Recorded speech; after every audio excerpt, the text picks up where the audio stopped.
नमो नमः। मैं डॉक्टर सुमन यादव, प्रवक्ता संस्कृत, राजकीय कन्या इंटर कॉलेज देवला सहारनपुर से आज की कक्षा में आप सभी का स्वागत करती हूँ। आज का प्रकरण है चंद्रापीठ कथा, जिसके अंतर्गत हम लोग अथ सा कन्यका से लेकर के यथार्थमेव नाम कृतवान इन पंक्तियों का अध्ययन करेंगे। बच्चों, आपके प्रश्न पत्र में एक अनुच्छेद या गद्यांश दिया जाता है जिसमें से 5 प्रश्न पूछे जाते हैं। इसलिए आप लोग आज पढ़ाए जाने वाले सभी अनुच्छेदों को ध्यानपूर्वक पढ़ेंगे, जिससे कि अंत में जब हम प्रश्नों का अभ्यास करें तो आप स्वयं भी उन प्रश्नों के उत्तर दे सकें। पहले पुस्तक और लेखक से संबंधित महत्वपूर्ण बिंदुओं को देख लेते हैं। चंद्रापीठ कथा का मूल ग्रंथ कादंबरी है। कादंबरी के कथानक को ही सार रूप में चंद्रापीठ कथा में पिरोया गया है। इसके रचनाकार महाकवि बाणभट्ट हैं। कादंबरी पांचाली रीति में लिखी गई है। महाकवि बाणभट्ट की भाषा परिमार्जित तथा समास बहुला है। उन्होंने जिस प्रकार लंबे लंबे समासों का प्रयोग अपने ग्रंथ में किया है, वह संस्कृत साहित्य में अन्यत्र नहीं मिलता। महाकवि बाणभट्ट की रचना कादंबरी के पात्रों में हृदय की कोमलता, भावनाओं की कुशलता, लोकलज्जा और कर्तव्य निष्ठा का सुंदर समन्वय दिखाई देता है। इसके सभी पात्र सजीव और सबल हैं। कादंबरी, महाश्वेता, तरलिका, मदलेखा, चंद्रापीठ, पुंडरीक, जाबाली, श्वेतकेतु सबका अपना विशिष्ट स्वरूप है। कादंबरी में श्रृंगार रस की प्रधानता है। पुंडरीक, चंद्रापीठ, महाश्वेता, कादंबरी आदि की हार्दिक भावनाओं की अभिव्यक्ति श्रृंगार रस में हुई है। श्रृंगार रस के अतिरिक्त बाणभट्ट ने वीर रस तथा करुण रस का भी वर्णन किया है। इससे पहले के अनुच्छेद में हम लोगों ने पढ़ा था, दिग्विजय के लिए प्रस्थान करने वाले चंद्रापीठ ने सारी पृथ्वी को जीत लिया और अंत में किरातों की निवास भूमि सुवर्णपुर को भी जीतकर अपनी सेना के साथ विश्राम के लिए कुछ दिन ठहरा। वहीं पर रहते हुए वह एक दिन शिकार के लिए निकला और किन्नर युगल का पीछा करते करते अकेले ही उस स्थान से 15 योजन दूर ऊंचे पहाड़ की चोटी पर चढ़ गया। बहुत दूर चलने के कारण उसका घोड़ा इंद्रायुध थक चुका था, इसलिए वह जल की खोज में इधर उधर देखता है। तभी उसे हाथियों के कीचड़ से सने हुए पैरों के निशान दिखाई देते हैं। उन निशानों के पीछे चलते चलते अंत में वह अत्यंत स्वच्छ जल से युक्त अच्छोत सरोवर के पास पहुंचता है। सरोवर पर जल पी लेने और थोड़ी देर विश्राम करने के बाद चंद्रापीठ तालाब के उत्तरी किनारे पर उच्चरित होने वाले तथा कानों को अत्यंत प्रिय लगने वाले गीत को सुनता है। उत्सुकता के कारण वह उसी दिशा की ओर जाता है और एक सुनसान देव मंदिर में 18 वर्ष की कन्या को भगवान शिव की आराधना करते हुए देखता है तथा शिष्टाचारवश गीत के समाप्त होने की प्रतीक्षा करता है। गीत समाप्त होने के बाद वह कन्या चंद्रापीठ को अपने साथ एक गुफा में लेकर जाती है और उसका अतिथि सत्कार करती है। इसके बाद उस कन्या के पूछने पर चंद्रापीठ दिग्विजय से लेकर अपने वहां तक आने का संपूर्ण समाचार सुनाता है। इसके आगे की कथा का वर्णन हम प्रस्तुत अनुच्छेद में पढ़ेंगे। अथ सा कन्यका समुत्थाय शंखमयं भिक्षाकपालम् आदाय तरुतलेषु विचचार। अथ सा, इसके बाद, सा वह, कन्यका कन्या, समुत्थाय उठ करके शंखमयम शंख से बने हुए अथवा शंख के समान भिक्षा कपालम भिक्षा के कपालम पात्र को आदाय लेकर तरुतलेषु तरु वृक्ष तलेषु नीचे वृक्ष के नीचे विचचार घूमने लगी। इसके बाद वह कन्या उठ करके शंखमय भिक्षा के पात्र को लेकर के वृक्ष के नीचे घूमने लगी। अचिरेण तस्याः स्वयं पतितैः फलैः अपूर्यत भिक्षा भाजनम। अचिरेण शीघ्र ही तस्याः उसका स्वयं पतितैः गिरे हुए फलैः फलों से अपूर्यत भर गया भिक्षा भाजनम भिक्षा का भाजनम पात्र उसका भिक्षा का पात्र शीघ्र ही स्वयं गिरे हुए फलों से भर गया। आगत्य च तेषाम् उपयोगाय नियुक्तवती चंद्रा पीडम। आगत्य आकर के जब उसका भिक्षा का पात्र फलों से भर गया उसके बाद आकर के तेषाम उनको उन फलों को उपयोगाय उपयोग करने के लिए खाने के लिए नियुक्तवती नियुक्त किया निवेदन किया अथवा दिया चंद्रापीडम चंद्रापीड को। आकर के उन फलों को चंद्रापीड को खाने के लिए दिया। चंद्रापीडस्तु चित्रमिदम आलोकितम अस्माभिः अदृष्टपूर्वम। चंद्रापीडस्तु चंद्रापीड तो चित्रम इदम यह चित्रम आश्चर्य आलोकितम देखा गया अस्माभि हम लोगों के द्वारा अदृष्ट पूर्वम पहले अदृष्ट कभी नहीं देखा गया कि यह आश्चर्य हम लोगों के द्वारा पहले कभी नहीं देखा गया। यत् कि व्यपगत चेतना अपि वनस्पतयः सचेतना इव अस्यै भगवत्यै प्रयच्छन्ति फलानि। कि व्यपगत चेतना जिनमें चेतना नहीं है अचेतन होते हुए भी वनस्पतयः वृक्ष सचेतना इव सचेतन के समान अस्यै इन्हें भगवत्यै भगवती को देवी को प्रयच्छन्ति दे रहे हैं फलानी फलों को। कि ये जो वृक्ष है अचेतन है तो अचेतन होते हुए भी ये वृक्ष चेतन की तरह इन भगवती को फलों को दे रहे हैं। इति अधिकतरोपजात विस्मयः उत्थाय तमेव प्रदेशम इंद्रायुधम आनीय।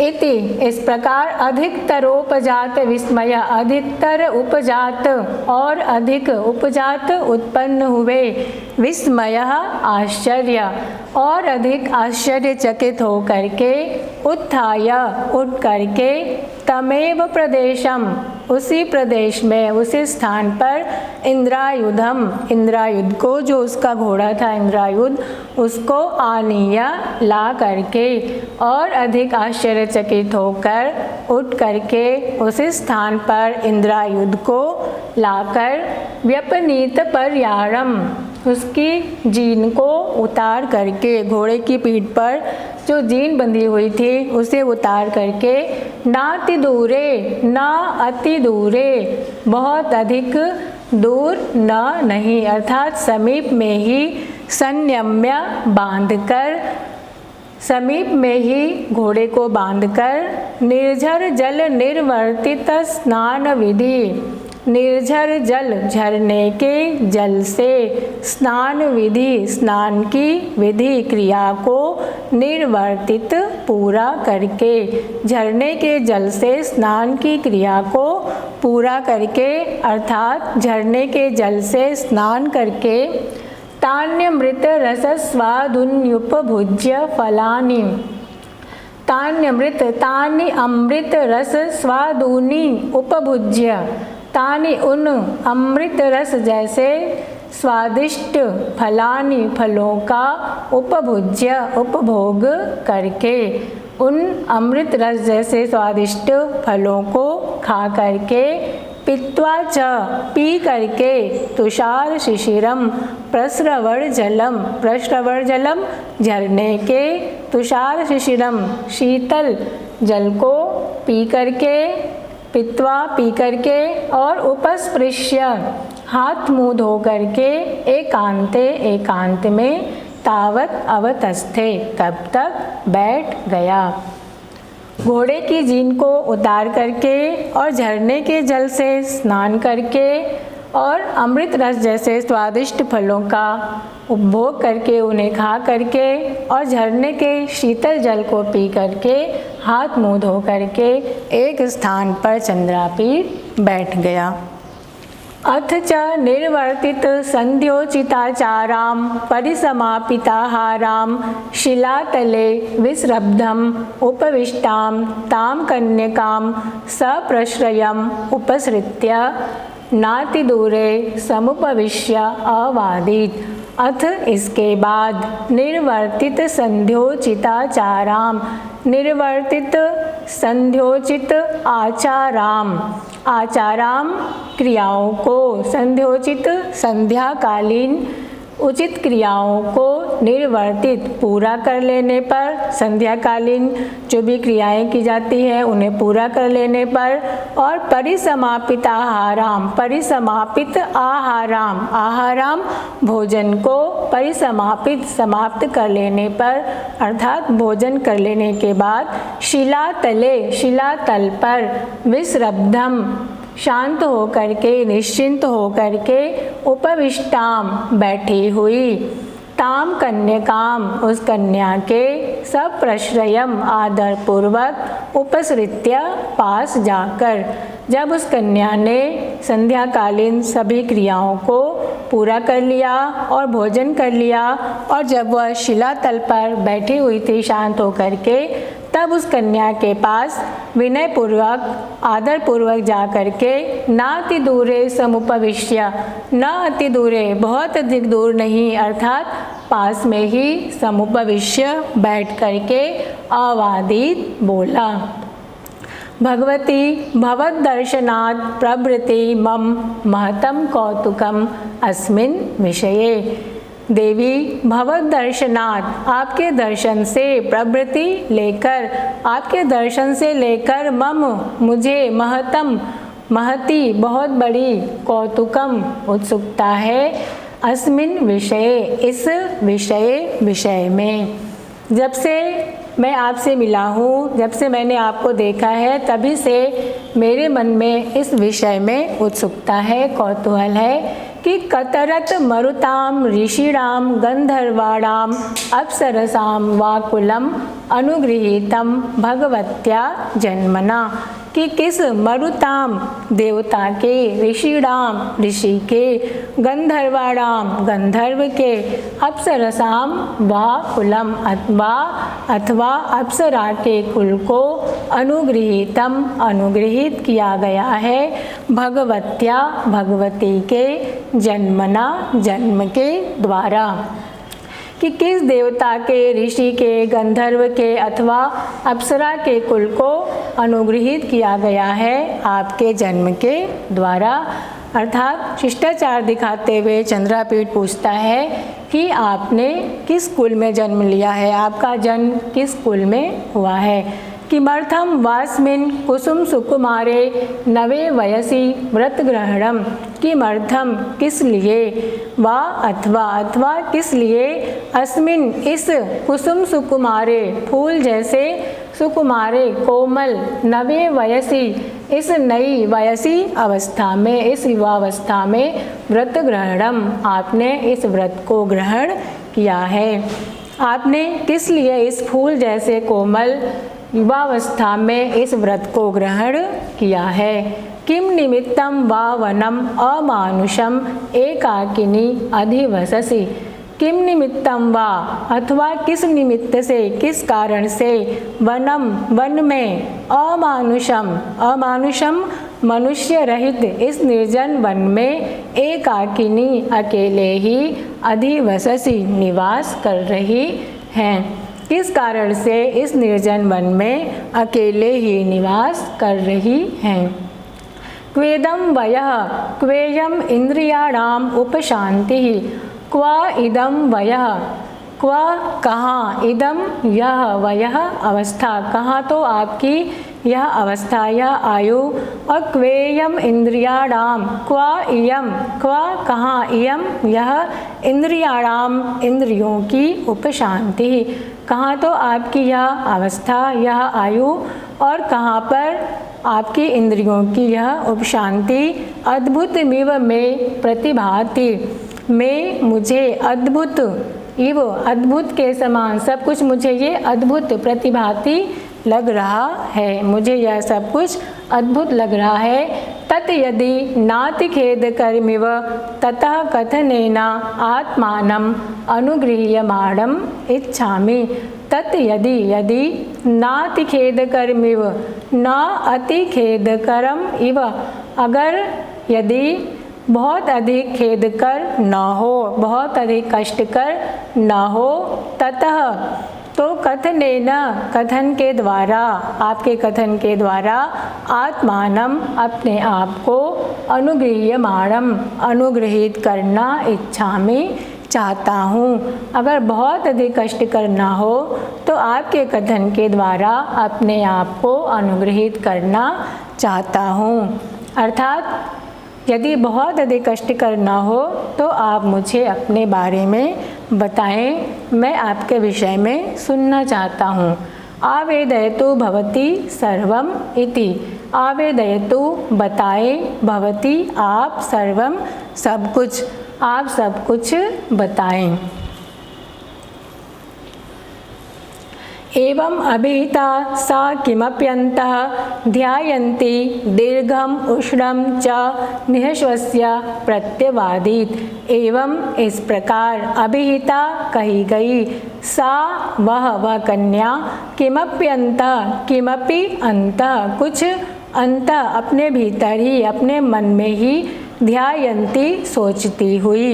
जब चंद्रापीठ ने उससे इस प्रकार कहा उसके बारे में पूछा तो कुछ मन में सोचती हुई दीर्घम उष्णम च दीर्घ बड़ी और च और उष्णम गर्म निःश्वस्य श्वास लेकर के प्रत्यवादित बोली।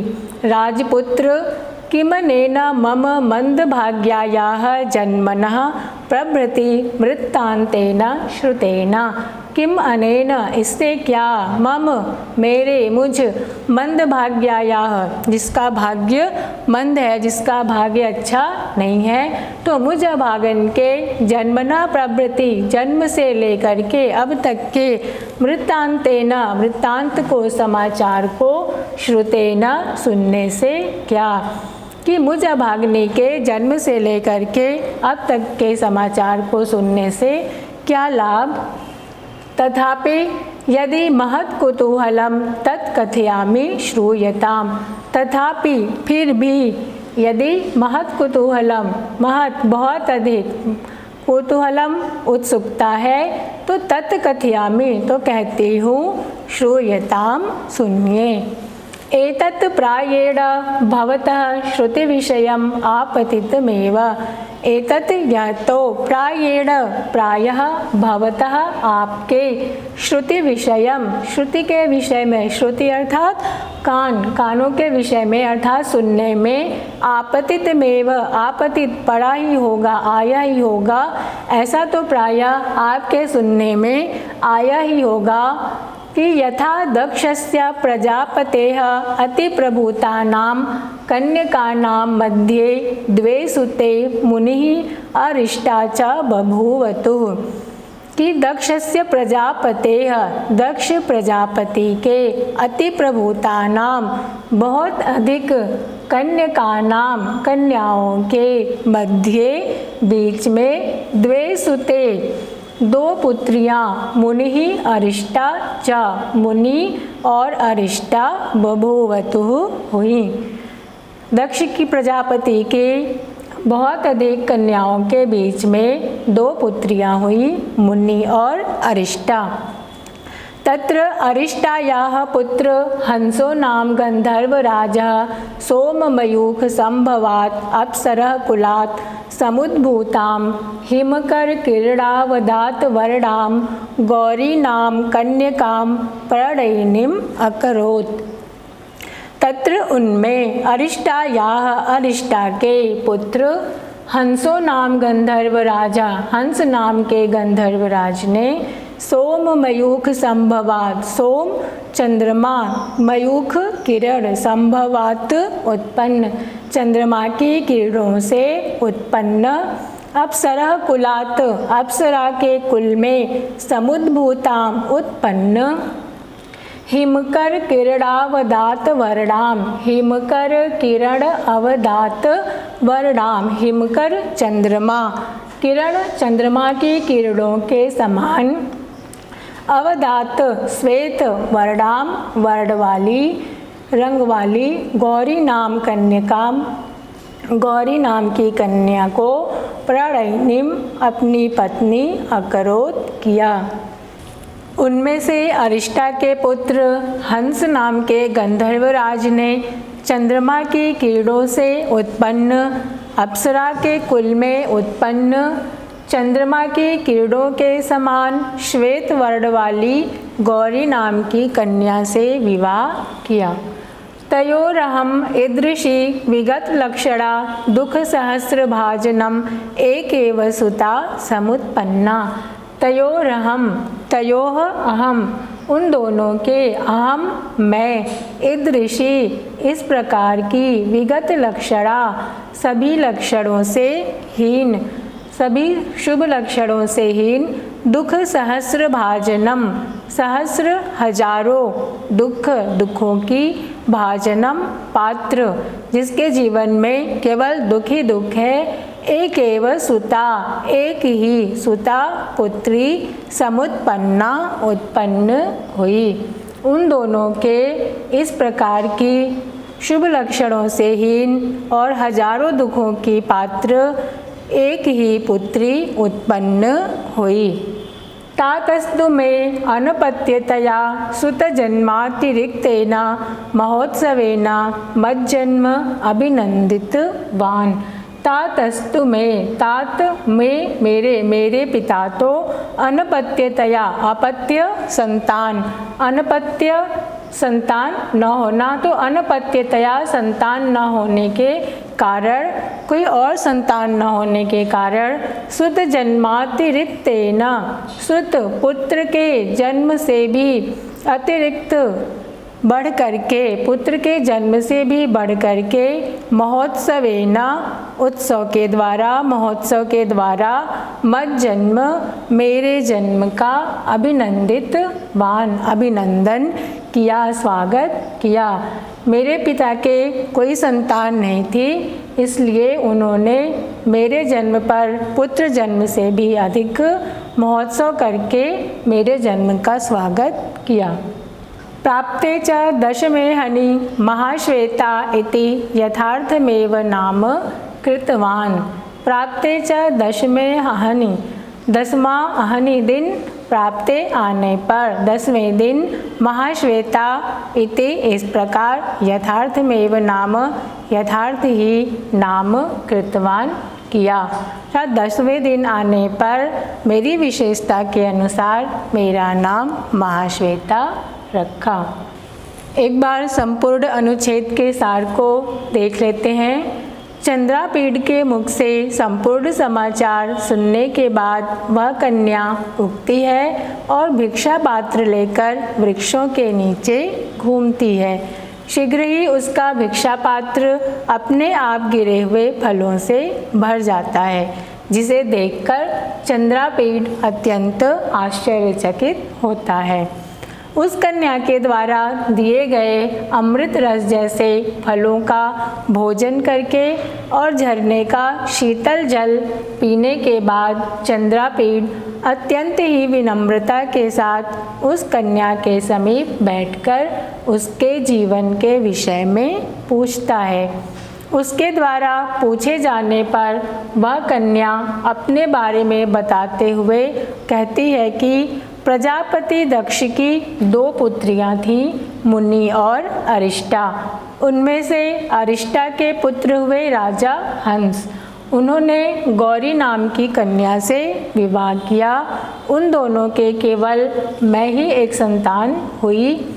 कोई दूसरी संतान न होने के कारण मेरे पिता ने मेरे जन्म पर पुत्र जन्म से भी अधिक उत्सव मनाया और 10वें दिन मेरी विशेषता के अनुसार मेरा नाम महाश्वेता रखा। अब गद्यांश पर आधारित प्रश्नों का अभ्यास करेंगे। प्रश्न 1 है, प्रस्तुत गद्यांश किस पुस्तक से उद्धृत है? तो इसका उत्तर होगा प्रस्तुत गद्यांश चंद्रापीठ कथा से उद्धृत है। प्रश्न 2 है, विदित सकल वृत्तांता सा कन्यका कुत्र विचचार? विदित सकल वृत्तांता संपूर्ण समाचार विदित जानने पर सा कन्यका वह कन्या कुत्र विचचार कहाँ विचरण करने लगी? संपूर्ण समाचार जानने के बाद सुनने के बाद वह कन्या कहाँ घूमने लगी? तो विदित सकल वृत्तांता सा कन्यका तरुतलेषु विचचार। संपूर्ण समाचार सुनने के बाद वह कन्या तरुतलेषु वृक्ष के नीचे विचरण करने लगी, घूमने लगी। अगला प्रश्न है, तरुतलेषु विचचार का वृक्ष के नीचे कौन घूमने लगी? तो सा कन्यका तरुतलेषु विचचार, वृक्ष के नीचे वह कन्या घूमने लगी। अगला प्रश्न है, भिक्षा भाजनम का शाब्दिक अर्थ बताइए। तो इसका उत्तर होगा भिक्षा भाजनम का शाब्दिक अर्थ है भिक्षा पात्र। प्रश्न 5 है, अस्माभिः में कौन सी विभक्ति है? तो इसका उत्तर होगा अस्माभिः में तृतीया विभक्ति है। प्रश्न 6 है, पित्वा शब्द में प्रयुक्त प्रकृति प्रत्यय बताइए। प्रकृति अर्थात धातु, तो इसमें धातु है पा और प्रत्यय है कत्वा। अगला प्रश्न है, भवद दर्शनात् प्रभृति मम महतम कौतुकम अस्मिन् विषये कस्योक्ति? आपके दर्शन से लेकर मम महतम मुझे महती कौतुकम उत्सुकता है, कौतूहल है, अस्मिन् विषय इस विषय में। तो कस्य उक्ति, कस्य किसकी, उक्ति ही उक्ति है, ये किसका कथन है? तो ये चंद्रापीडस्य उक्ति, चंद्रापीड की उक्ति है, चंद्रापीड का कथन है, चंद्रापीड ने कहा था। प्रश्न 8 है, किम निमित्तम वा वनम अमानुषम एकाकिनी अधिवससि केन एवं कम प्रति उक्ता? किम निमित्तम वा वनम, किस कारण से, किस निमित्त से इस अमानुषम मनुष्य रहित निर्जन वन में एकाकिनी अकेले ही अधिवससी निवास कर रही हैं, रह रही हैं। केन किसके द्वारा, एवं कम प्रति किसके प्रति, किससे उक्ता कहा गया है? तो इसका उत्तर है चंद्रापीडेना महाश्वेताम प्रति उक्ता। चंद्रापीड के द्वारा महाश्वेता के प्रति कहा गया है, चंद्रापीड ने महाश्वेता से कहा है। प्रश्न 9 है, समुपविश्य का शाब्दिक अर्थ बताइए। तो समुपविश्य का शाब्दिक अर्थ है बैठकर। अगला प्रश्न है, किमनेन मम मंदभाग्यायाः जन्मनः प्रभृति वृत्तान्तेन श्रुतेन तथापि यदि महत् कुतूहलं तत् कथयामि श्रूयताम्। रेखांकित अंश का हिंदी में अनुवाद कीजिए। आपके प्रश्न पत्र में एक प्रश्न आता है जिसमें वाक्य दिया होता है और उसके नीचे रेखा खींची गई होती है और पूछा जाता है कि इस रेखांकित अंश का अनुवाद कीजिए। तो यहाँ पर भी वैसा ही प्रश्न रखा है मैंने। तो इस रेखांकित अंश का अनुवाद होगा, मुझ अभागिनी की जन्म से लेकर अब तक की कथा सुनने में आपको क्या लाभ होगा? फिर भी यदि आपकी इस विषय में बड़ी उत्कंठा है तो सुनिए। आगे के अनुच्छेद में आप लोग पढ़ेंगे कि महाश्वेता अपने जीवन के विषय में चंद्रापीठ को बताती है। अब यहाँ पर मैंने आपके लिए स्वमूल्यांकन के लिए कुछ प्रश्न दिए हैं, आप उन प्रश्नों का अभ्यास करेंगे। प्रश्न 1 है, अस्य गद्यांशस्य प्रणेता कः? इस गद्यांश के प्रणेता कौन हैं? अर्थात इस गद्यांश को लिखने वाले कौन हैं? पुस्तक और लेखक से संबंधित एक प्रश्न अवश्य पूछा जाता है। या तो इस गद्यांश के लेखक कौन है, रचनाकार कौन है, या यह अनुच्छेद या गद्यांश किस पुस्तक से लिया गया है। अगला प्रश्न है, कस्याः भिक्षापात्रम् अचिरेण स्वयं पतितैः फलैः अपूर्यत? किसका भिक्षा पात्र शीघ्र ही स्वयं गिरे हुए फलों से भर गया। तीसरा प्रश्न है, ऋषिणाम में कौन सी विभक्ति है। अगला प्रश्न है, चंद्रापीडः कस्याः समीपम अगच्छत? चंद्रापीठ किसके समीप आया, किसके समीप गया। और अगला प्रश्न है, विगत लक्षणा का शाब्दिक अर्थ बताइए। आशा है आज का पाठ आप लोगों को अच्छी प्रकार से समझ में आ गया होगा। आप लोग स्वाध्याय करते रहिए। आज के लिए इतना ही, अगले पाठ में फिर मिलेंगे। तब तक के लिए धन्यवाद।